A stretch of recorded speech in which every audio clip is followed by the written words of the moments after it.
अगर मैं आपसे कहूँ कि चैत्र नवरात्रि सिर्फ त्योहार नहीं है बल्कि एक ऐसा गुप्त समय है जब आपकी किस्मत बदल सकती है। एक ऐसा समय जब खुद देवी शक्ति पृथ्वी पर आती है और जो इस रहस्य को समझ लेता है उसकी ज़िंदगी बदल जाती है।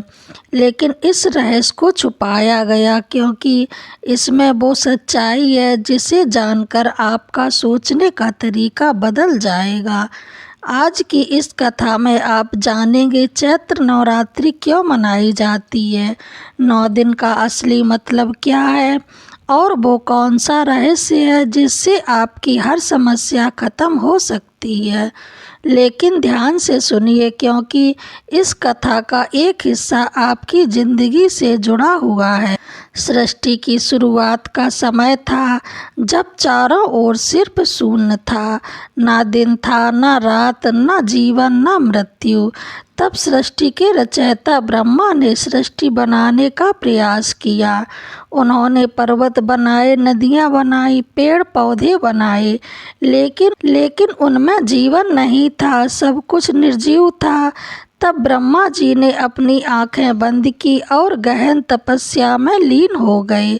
उनकी तपस्या से एक दिव्य प्रकाश प्रकट हुआ।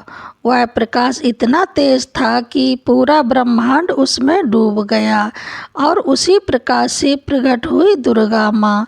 माँ ने कहा, हे ब्रह्मा, सृष्टि तब तक पूर्ण नहीं होगी जब तक उसमें शक्ति का संचार नहीं है। तब पहली बार 9 दिनों तक शक्ति की उपासना की गई और उसी दिन चैत्र महीने में नवरात्रि मनाने की शुरुआत हुई। समय बीतता गया, युग बदलते गए और एक समय ऐसा आया जब धरती पर अधर्म बढ़ने लगा। राक्षसों का अत्याचार इतना बढ़ गया कि लोग भगवान को भी भूलने लगे।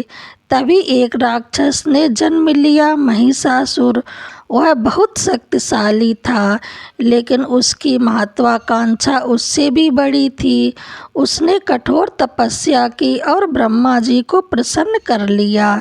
ब्रह्मा जी ने कहा, मांगो वरदान। महिषासुर बोला, मुझे कोई देवता, कोई पुरुष कभी ना मार सके। ब्रह्मा जी ने वरदान दे दिया और यहीं से शुरू हुआ विनाश। महिषासुर ने तीनों लोकों पर आक्रमण कर दिया, स्वर्ग पर कब्जा कर लिया, इंद्र को सिंहासन से उतार दिया, ऋषियों को मार दिया, मंदिर तोड़ दिए, देवता हार गए। और तब सभी देवता एकत्र हुए। उन्होंने अपनी सारी शक्ति एक साथ मिलाई और उस शक्ति से प्रकट हुई माँ दुर्गा। हर देवता ने उन्हें अपना अपना अस्त्र दिया। शिव ने त्रिशूल दिया, विष्णु ने चक्र दिया, इंद्र ने वज्र दिया। माँ दुर्गा सिंह पर सवार होकर युद्ध के लिए निकली और महिषासुर को ललकारा। युद्ध शुरू हुआ। पहले दिन माँ ने शैलपुत्री रूप लिया, दूसरे दिन माँ ने ब्रह्मचारिणी का रूप, तीसरे दिन चंद्रघंटा। ऐसे ही 8 दिन बीत गए। पूरा ब्रह्मांड काँप रहा था लेकिन महिषासुर अभी भी जिंदा था। 9वां दिन था। माँ दुर्गा ने महिषासुर को पकड़ लिया। बस एक बार बाकी था। देवता खुश हो गए लेकिन तभी महिषासुर हंसने लगा और बोला, तुम मुझे नहीं मार सकती। और अचानक उसका शरीर बदलने लगा। महिषासुर का शरीर विशाल होता गया, उसकी आँखों से आग निकलने लगी और उसने एक भयानक रूप धारण कर लिया। देवता डर गए लेकिन माँ दुर्गा शांत खड़ी रहीं। महिषासुर बोला, हे देवी, मुझे वरदान मिला है, जब तक कोई स्त्री अपनी पूर्ण शक्ति में नहीं होगी वह मुझे नहीं मार सकती। यह सुनकर देवता चौंक गए क्योंकि माँ दुर्गा अभी तक अपनी संपूर्ण शक्ति में नहीं थी।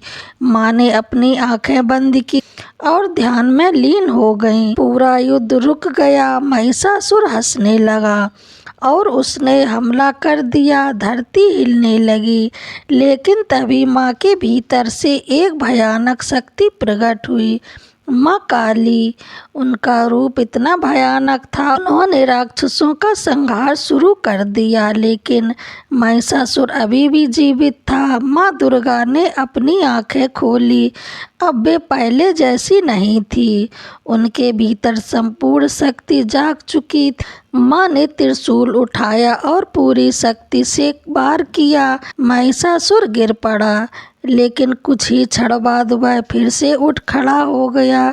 महिषासुर अब पहले से भी ज़्यादा शक्तिशाली हो चुका था। उसका हर बार पहाड़ों को तोड़ रहा था। देवता निराश हो गए। तभी माँ दुर्गा ने मुस्कुराकर कहा, अब समय आ गया है अंत का। उन्होंने अपना विराट रूप धारण किया। पूरा आकाश उनके तेज से भर गया। उन्होंने महिषासुर को पकड़ लिया और उसे धरती पर पटक दिया। महिषासुर झटपटाने लगा, लेकिन अब वह कमज़ोर पड़ चुका था। माँ ने त्रिशूल उठाया और सीधे उसके हृदय पर वार किया। महिषासुर चिल्लाया और उसका अंत हो गया। पूरा ब्रह्मांड शांत हो गया। देवताओं ने जय जयकार लगाई, जय माँ दुर्गा। लेकिन माँ दुर्गा ने कहा, यह युद्ध सिर्फ बाहर का नहीं था। माँ दुर्गा बोली, महिषासुर हर इंसान के अंदर है। अहंकार, क्रोध, लालच, अज्ञान, यही असली राक्षस है और इन्हें खत्म करने के लिए हर साल 9 दिन का समय दिया जाता है, जिसे हम चैत्र नवरात्रि कहते हैं। इन 9 दिनों में मनुष्य अपने अंदर की बुराइयों से लड़ता है और धीरे धीरे शक्ति को जागृत करता है। माँ ने कहा, जो इन 9 दिनों को समझ लेता है उसका जीवन बदल जाता है, और तभी से हर साल चैत्र नवरात्रि मनाई जाती। तो अगली बार जब आप नवरात्रि मनाएं तो सिर्फ पूजा ना करें, अपने अंदर के महिषासुर को पहचानें और उसे खत्म करें, क्योंकि असली शक्ति आपके ही अंदर है। जिस दिन आपने अपने अंदर की शक्ति को पहचान लिया, उसी दिन आपकी हर समस्या खत्म हो जाएगी। आपको यह कथा कैसी लगी कमेंट बॉक्स में ज़रूर बताएं और मेरे चैनल को लाइक सब्सक्राइब ज़रूर करें। कमेंट बॉक्स में लिखें, जय माता दी।